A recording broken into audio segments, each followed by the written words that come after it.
अस्सलाम वालेकुम दोस्तों, आज बहुत ही मोस्ट इंपॉर्टेंट न्यूज़ शेयर करने जा रहा हूं बनास के हवाले से। बनास के सीईओ को क्या जेल होने जा रही है और बनास बंद होने जा रहा है, क्या ऐसा मुमकिन है और क्यों हो रहा है, और अगर होगा तो आपके फंड्स महफूज हैं या नहीं है। हम सबके फंड्स आपको पता है दुनिया में क्रिप्टो करेंसी में सबसे बड़ा जो एक्सचेंज है, अगर वो एक्सचेंज कौन सा है, वो बेनांस है।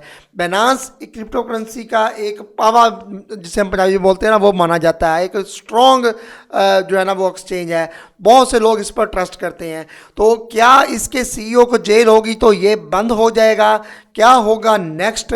और यूएसए की गवर्नमेंट ने इतना बड़ा इन पर जुर्माना किया है, यूएसए की हिस्ट्री का सबसे बड़ा जुर्माना 4.3 बिलियन डॉलर्स का। किसी भी वाहिद कंपनी पर इतना बड़ा जुर्माना पहले नहीं हुआ जितना बेनास पर उन्होंने उसकी गवर्नमेंट ने किया है, यूएसए की गवर्नमेंट ने।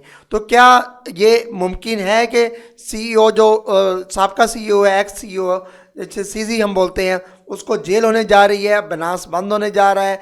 क्या ऐसा मुमकिन है? इस वीडियो में मैं आपको बताऊंगा, साथ में आपको बताऊंगा कि ये हुआ क्यों है।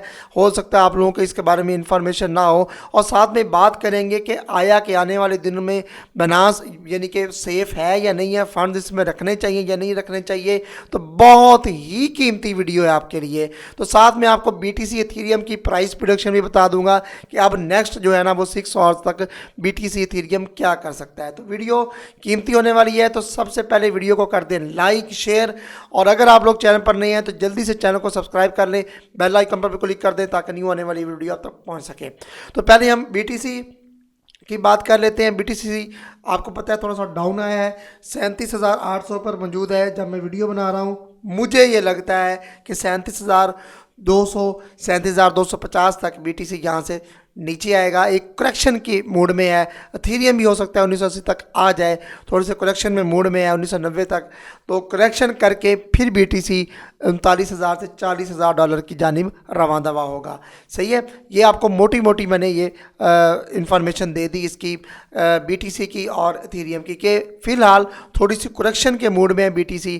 अगर 38,000 डॉलर से ऊपर क्लोजिंग ना हुई इसकी तो मज़ीद ये करेक्शन भी हो सकती है, 37,000 से नीचे भी आ सकता है। लेकिन परेशान होने की ज़रूरत नहीं। जिन्होंने अपनी स्पॉट ट्रेड्स ली हुई हैं, बाय किया हुआ है, वो या तो DCA कर लीजिएगा, नहीं तो फिर आप होल्ड कीजिएगा, 2-3 दिन लगेंगे इंशाल्लाह। मंथली क्लोजिंग भी है, ठीक है। अब मंथ का एंड है, आज वैसे भी आपको पता है 29 हो गई है, कल 30 है। तो इस जो मंथली टारगेट्स होते हैं, जो मंथली अचीव करने होते हैं, उस पर क्लोजिंग तो होनी है, ठीक है।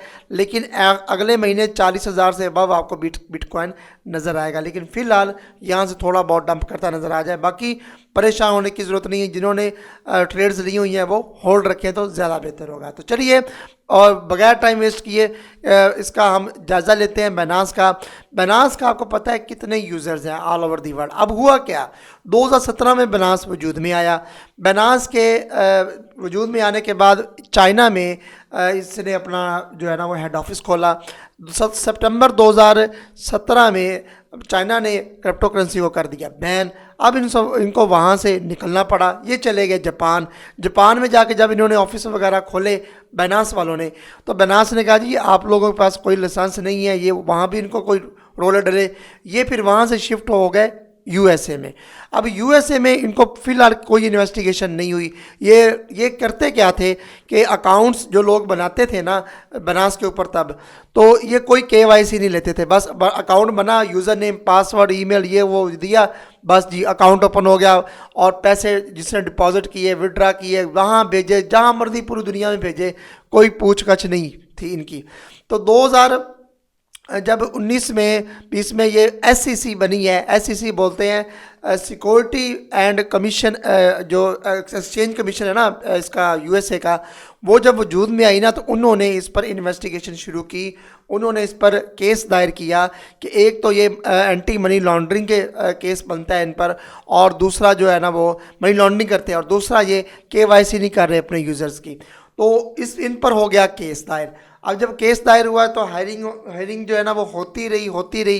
तो एट द एंड क्या हुआ कि 7-8 दिन पहले जो न्यूज़ आई कि नतीजा पहुंचा, फैसला हुआ कि यूएसए जो कोर्ट है उसने, यूएसए की कोर्ट ने फैसला किया कि बनास के जो साबका सीईओ है सीजी, उस पर जुर्माना आयद किया जाए और साथ में उसको उसकी सीईओ शिप से भी जो है ना वो इस्तीफे का कहा जाए, रिज़ाइन करे। उसने कर दिया और साथ उस पर अमेरिका से बाहर निकलने पर पाबंदी आयद कर दी। अब क्या, अब जो लोग बात कर रहे हैं ना कि उसको जेल हो सकती है, तो मेरे अकॉर्डिंग, मैं अपने पर्सनल एनालिसिस के मुताबिक जेल नहीं हो सकती उसको, क्योंकि दो रास्ते होते हैं। एक होता है या आप जो आपको सज़ा मिली है या जो कुछ हुआ है वो पूरी कर लें, या आप सेटलमेंट कर लें, आपको जुर्माना दें और बस आप ओके हैं। तो उन्होंने यूएसए बनास ने रिक्वेस्ट की कि आप हमारे एक्सचेंज को कुछ ना करें, ना पाबंदी लगाएं, ना हम पर इतना कुछ करें, हमारे बहुत से यूज़र हैं मिसगाइड हो जाएंगे।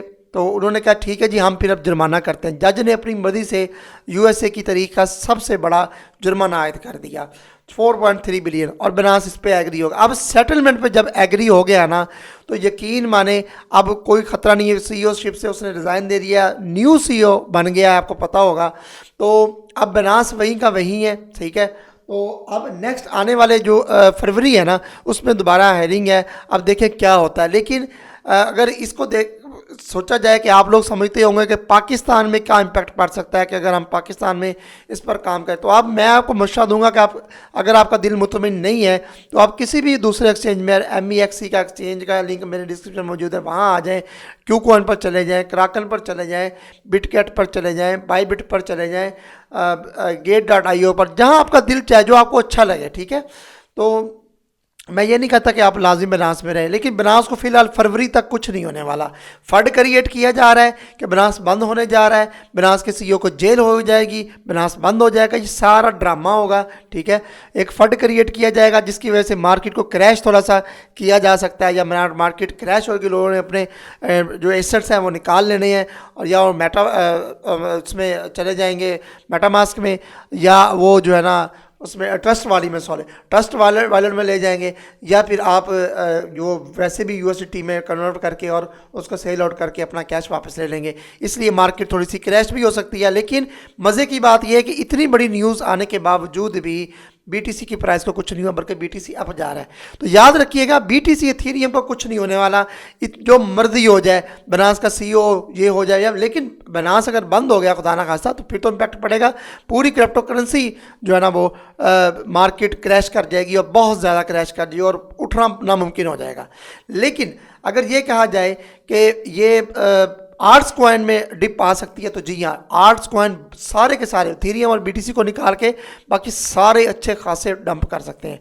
इसलिए मेरे भाइयों, आप लोगों को मेरा में यही पर्सनल मशवरा है कि अभी फंड में आने की ज़रूरत नहीं है, पैनिक होने की ज़रूरत नहीं है। बनास कहीं नहीं जा रहा, इधर ही है, अनाउंसमेंट होती रहती है, सारा कुछ होता रहता है, सेटलमेंट होती रहती है। मेरे अकॉर्डिंग सेटलमेंट हो जाएगी, सारा कुछ सही हो जाएगा, ठीक है।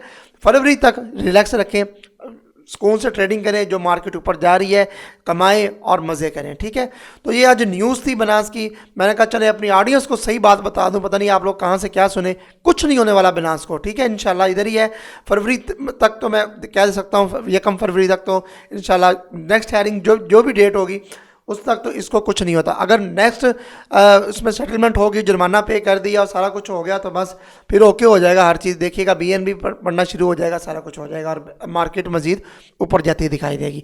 और मार्केट की आपको दे दूं कि दिसंबर में की जो है ना वो $40,000 तक जाने के चांसेस ज़्यादा है। लेकिन फिलहाल कलेक्शन होगी, buy on dip, Ethereum, alts coin, bitcoin, जितने भी कॉइन्स हैं क्रिप्टो करेंसी के, थोड़ा सा डाउन आएंगे। फर्दर इसको डाउन में अगर आप लोग यूटिलाइज करेंगे तो ज़्यादा सही रहेगा। आई होप आपको वीडियो पसंद आई होगी। वीडियो को लाइक कीजिए, शेयर कीजिए, चैनल को कीजिए सब्सक्राइब। मिलते हैं नेक्स्ट वीडियो में, तब तक के लिए इजाज़त दीजिए। अल्लाह हाफिज़।